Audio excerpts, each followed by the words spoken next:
The day I walked across that stage at my nursing school pinning ceremony, I was bleeding. Not metaphorically, not the kind of bleeding people describe when they talk about heartbreak or loss, though I knew that kind too. I mean, there was blood, real and dark, soaking through the thin fabric of my scrubs beneath my white uniform. And I kept walking because I had earned every single step across that stage, and I was not going to let my half-brother take that from me too. But I'm getting ahead of myself. You can't understand what happened that afternoon unless you understand what the 12 years before it looked like. My mother remarried when I was 9. My father had died the previous spring. A heart attack, fast and without warning. The kind that doesn't give you time to say anything you need to say. I remember coming home from school and finding my aunt sitting on the front porch steps. And I knew before she opened her mouth. I knew the way children know things, in the stomach first, then everywhere else. My mother grieved. I don't doubt that. But she grieved fast, and when I was 11, she brought home a man named Vincent. And with Vincent came his son, who was 14 and already the kind of boy who understood exactly how much he could get away with when no adult was paying attention. His name was Cody.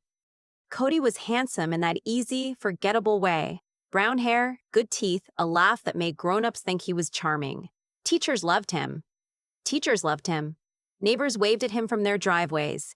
He played JV baseball and helped old Mrs. Kai Patterson carry her groceries twice, which was apparently enough to build a reputation as a good kid in our neighborhood in suburban Ohio. At home, he was something else entirely. It started small, the way these things always do. A shove in the hallway when my mother and Vincent were in the other room. My homework torn, and then laughed off as an accident. My bedroom door opened without knocking, then left open after I asked him to close it, just to make the point that he could. He ate the last of whatever I'd been saving in the refrigerator. He borrowed my things without asking and returned them broken or not at all. I told my mother twice. The first time, she said I needed to give him a chance because the divorce had been hard on him and blending families wasn't easy. The second time, she sat me down with a look on her face that I still recognize. The look of someone who has already made a decision and is about to dress it up as a conversation. She said Vincent was a good man, and Cody was just adjusting. And I was old enough to understand that sometimes we had to be the bigger person. I was 12. I understood then that there was a version of this household where I mattered, and a version where I was the problem to be managed, and my mother had already chosen which version we were living in. So I stopped telling her things. Cody got worse as we got older, the way unchecked behavior tends to. By high school, he was taking money from my purse. $20 here, $40 there, always exactly the amount I'd been setting aside from babysitting jobs for whatever I needed that week. He was careful about it, never so much that I could prove it was missing on purpose. Just enough to make me feel constantly uncertain, constantly scrambling. He told his friends I was stuck up. He told our parents I was antisocial. He framed everything I did. Studying late, closing my door, declining to watch movies with them in the evenings, as evidence that I thought I was better than everyone, which made any complaint I had about him look like the complaint of a person who already had an attitude problem. I learned to document. I kept a small notebook in the back of my desk drawer and wrote down dates, amounts, incidents. I don't know why. I think part of me believed that one day someone would ask, and I wanted to be ready to answer. No one ever asked. Vincent was not a bad man in the obvious ways. He didn't yell. He wasn't violent. He was just steadily, consistently more interested in his son than in me. And when those two interests came into conflict, there was never any real question about how it would resolve. He called it neutrality. He said he didn't want to take sides. What he meant was that the tie always went to Cody. And everyone in the house understood that, even if no one said it. I graduated high school with a 3.9 GPA and a full academic scholarship to the State University's nursing program. My mother cried at graduation. She hugged me and told me she was proud of me, and I believed her. The way you believe someone who loves you and also consistently fails you at the same time, which is to say I believed her and it didn't change anything. Cody graduated the following year with a 2.4 and a spot at a community college that Vincent announced at dinner like it was equivalent news. I left for school in August, and I did not look back. Nursing school is brutal in ways people who haven't done it don't fully appreciate. It's not just the coursework, though that's hard enough, pharmacology and anatomy and clinical rotations that start before sunrise and end when your feet have stopped feeling like feet, and started feeling like something punishment-shaped. It's the emotional weight of it, learning to be present for people in the worst moments of their lives, while also staying functional enough to remember which medication does what and document everything correctly. Learning to care without breaking. Learning where the line is. I was good at it, better than good.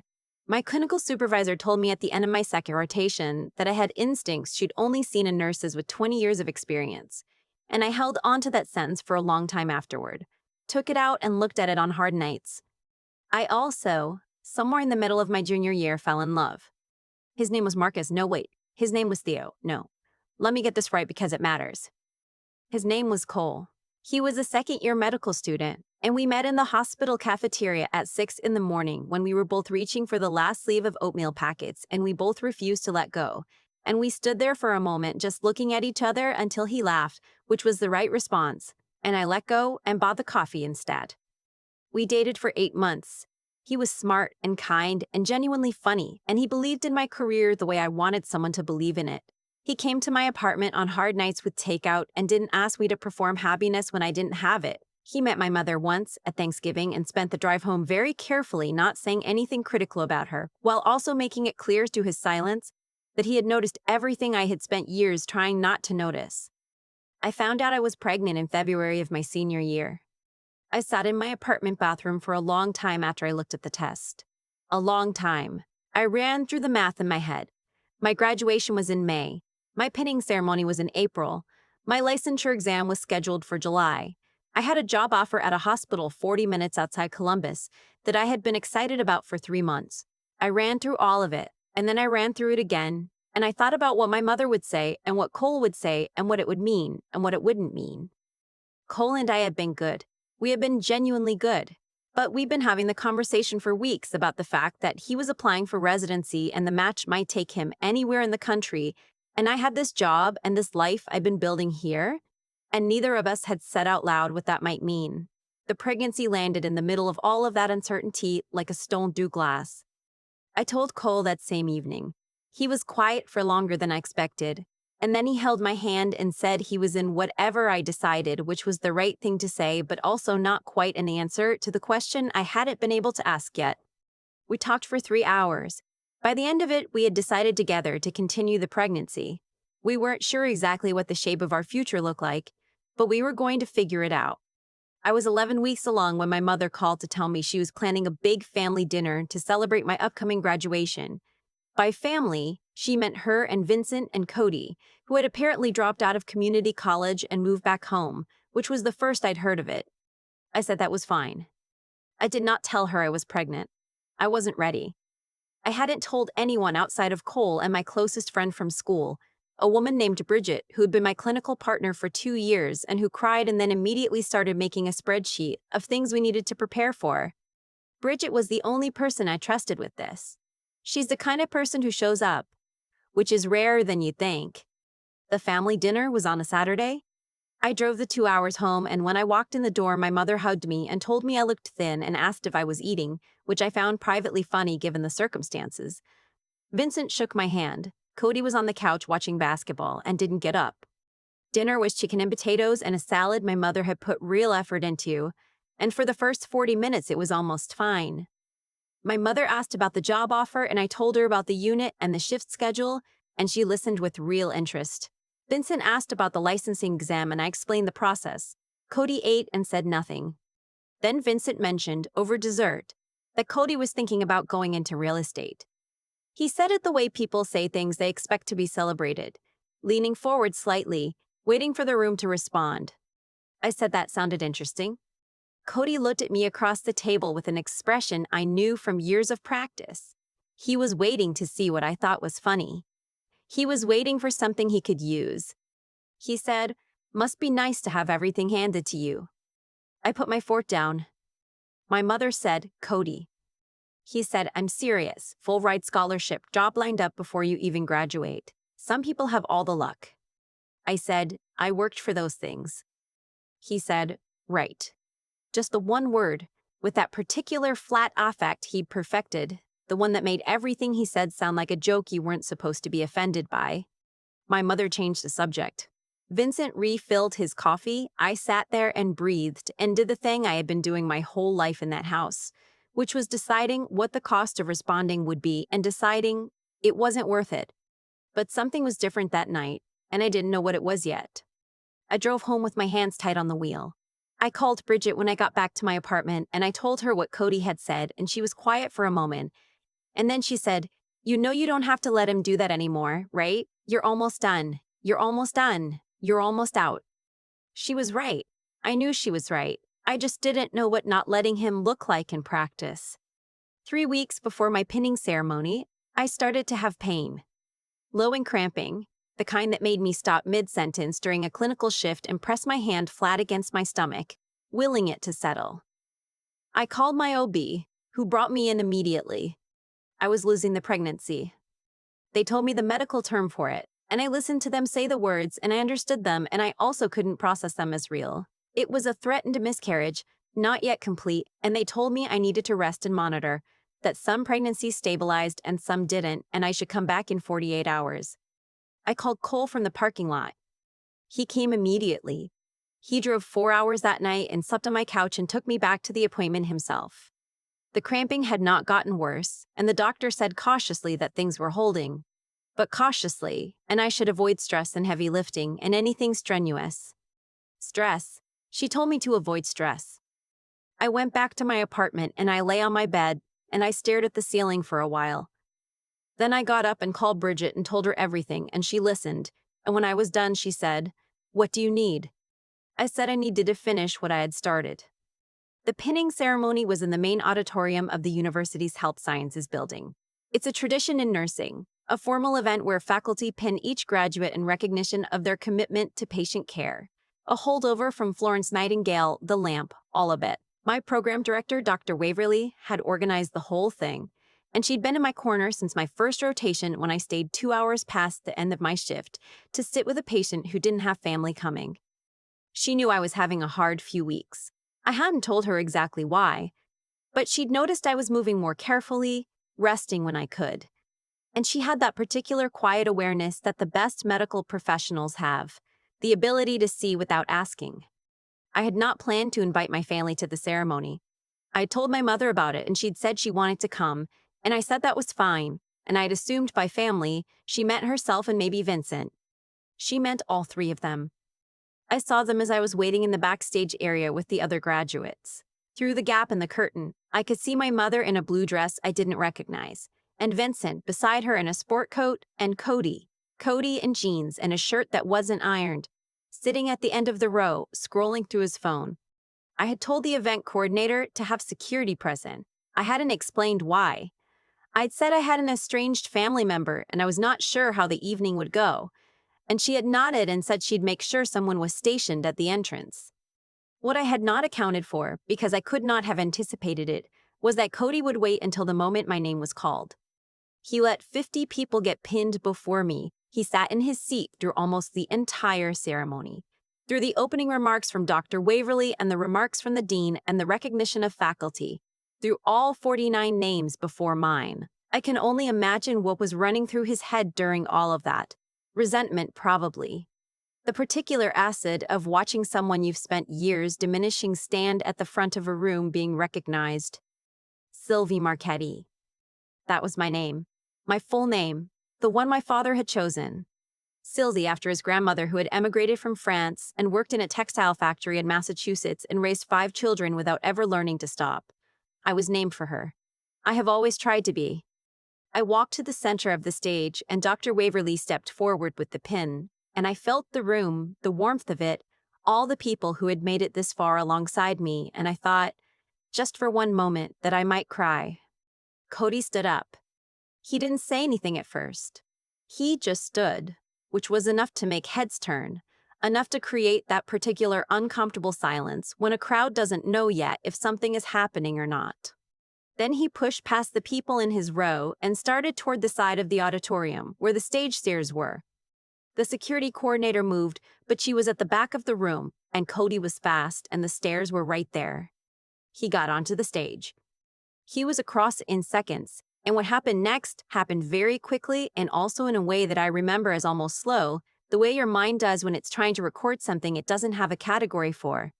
He shoved me. Hard, both hands, flat in the center of my chest. I stumbled backward, catching myself on the edge of the podium, and the pain hit me like something physical and hot and wrong. And I knew immediately that the cramping that had been so careful and quiet for 3 weeks had just become something else. The auditorium erupted. Dr. Waverly shouted something I couldn't hear. The security coordinator reached the stage. Someone in the audience screamed. Cole, who was sitting in the third row because I had asked him to come at the last minute, was on his feet before anyone else, crossing the distance to the stage in the kind of focused sprint that I will remember for the rest of my life. Cody was grabbed, not gently. I was sitting on the floor of the stage and I was aware of the blood and I was aware of Dr. Waverly crouching beside me, and I was aware of Cole reaching me and taking my face in his hands and saying my name. And then the dean of the nursing school, a woman named Dr. Aldridge, who I had spoken to exactly twice, and who had a reputation for being precise and quiet and rarely moved to public statement, walked to the standing microphone. She said in a voice that needed no amplification, "This woman has spent 4 years preparing to care for other people at their most vulnerable. What you just witnessed was an assault. What you may not know is that she has been managing a threatened pregnancy for the past 3 weeks and still completed every clinical requirement, every exam, every responsibility this program demanded. She did not ask for accommodation. She did not ask for accommodation. She did not ask for sympathy. She showed up." The room was completely silent. "Sylvie Marchetti has earned this pin. She will receive it today." She walked to where I was still on the floor, and she looked at Dr. Waverly and she said, "Whenever she's ready." I looked up at Cole and he helped me stand, and Dr. Waverly pinned me right there on the floor of the stage because I couldn't quite manage the walk to center yet, and the room, all those people, they were on their feet. I found out at the hospital 2 hours later that I had lost the pregnancy. Cole sat with me. He held my hand for a long time without saying anything, and I let him, because there was nothing to say that would do anything, and we both knew it. Cody was arrested that evening, charged with assault and battery. The prosecutor's office, when they reviewed the circumstances, the venue, the medical history, the fact that he had been informed by my mother that I was pregnant, which she admitted to in her statement, added a charge of fetal assault, which is a felony in Ohio when a perpetrator knows the victim is pregnant and causes harm that results in loss of the pregnancy. He was not court-martialed. He was not tried in military court or any other dramatic venue. He was charged in the Franklin County Court of Common Pleas, which is exactly where you go when you assault someone in Ohio.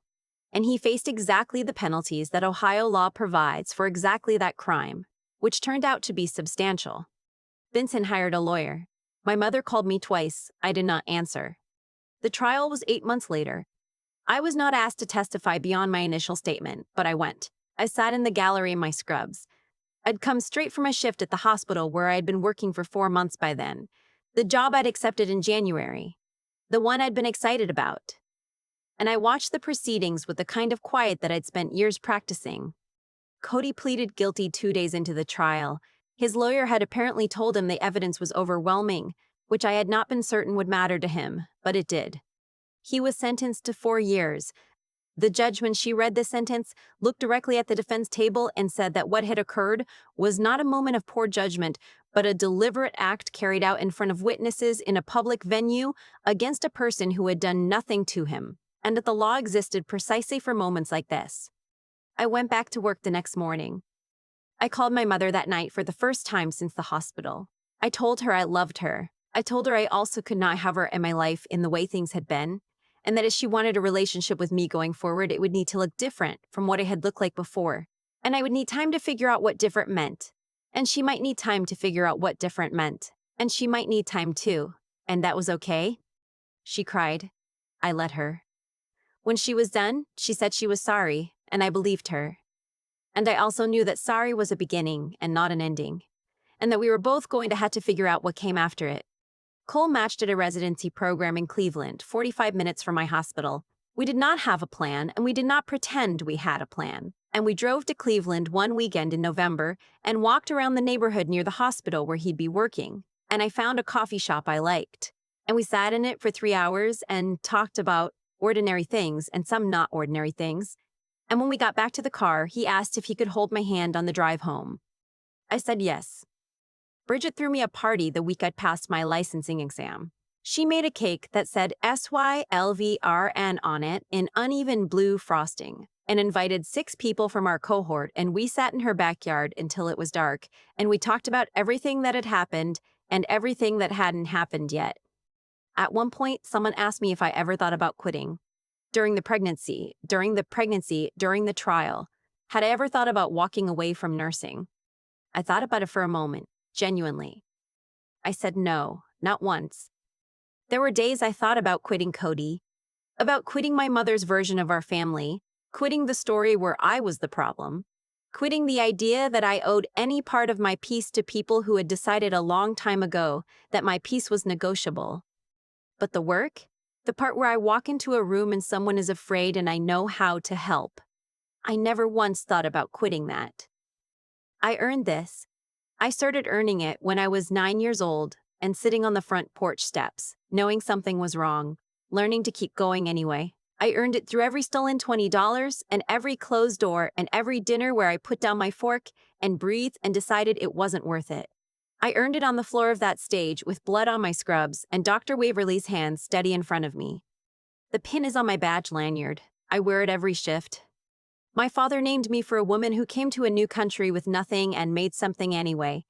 I think about her sometimes when the work is hard, when a shift runs long, when I'm tired in the particular way that caring for people makes you tired, all the way through, not just in your feet. I think, she did not stop, so neither will I. I used to think the hardest part of that day was losing the pregnancy. I know now it was something quieter than that. It was standing up anyway. There's a version of my life where I stayed small, where Cody's voice became the loudest one in my head, the one that said handed to you, when I had worked for every single thing, where I let my mother's silence count as an answer, where the cramping in my 3rd trimester of nursing school became the reason I finally stopped pushing. I can see that version clearly. Some days, especially in the first months after everything happened, I could feel how close I'd come to it. What I kept coming back to. And I don't think I could have articulated this at the time, only now, looking back, is that the people who hurt us most are often counting on us to absorb the cost of their behavior quietly. Cody counted on it for 12 years. He counted on my politeness, my notebook in the desk drawer, my habit of putting down my fork and breathing and deciding it wasn't worth it. What he didn't count on was that every single time I decided not to respond, I was also deciding something else. I was deciding to stay intact, to keep going, to save my energy for something that deserved it. That's not passive. That looks like it from the outside, but it isn't. There is a kind of intelligence in knowing which battles cost too much to fight in the wrong arena, and which ones you wait for the right moment to answer. I wasn't being weak at that dinner table. I was being accurate. I knew that the place where Cody's behavior would finally be visible, truly, publicly, undeniably visible, was not an argument over dessert in my mother's kitchen. It was a stage in front of 200 people with Dr. Aldridge standing at a microphone. I didn't plan that. I just kept going until I got there. What I learned about integrity in those years is that it's not the dramatic thing people think it is. It's not the speech you give or the confrontation you win. It's the thing you do when you're 11 weeks pregnant and exhausted and bleeding, and you still show up to your clinical rotation because your patients need you there. It's Bridget making a spreadsheet at midnight. It's cold driving 4 hours because I needed someone in that waiting room who already knew my whole name. The charges stuck because the evidence was real. The evidence was real because I had kept records since I was 12 years old. That notebook in my desk drawer, dates, amounts, incidents, was not paranoia. It was clarity. It was the practical act of a person who understood that the truth is easier to defend when you've written it down while it was still fresh. I think about my father's grandmother sometimes, the one I was named for. She crossed an ocean without a plan, went to work in a factory, and built something that outlasted her by generations. She didn't do that because she had advantages. She did it because she understood that the work was the point, not the recognition, and that you kept your hands moving until the thing was done. I wore my pen to work the morning after sentencing. A patient on my unit asked about it. She was 73 and sharp as anything, and had been watching me for 3 days with the specific attention of someone who notices people. I told her what it meant, the tradition of it, Florence Nightingale, and the lamp. She said, "You look like someone who earned it the hard way." I said I supposed I had. She nodded like that was the right answer, like the hard way was not something to apologize for, but simply the way some things get done, the only way they can be done when the easy way is not available to you. I think she was right.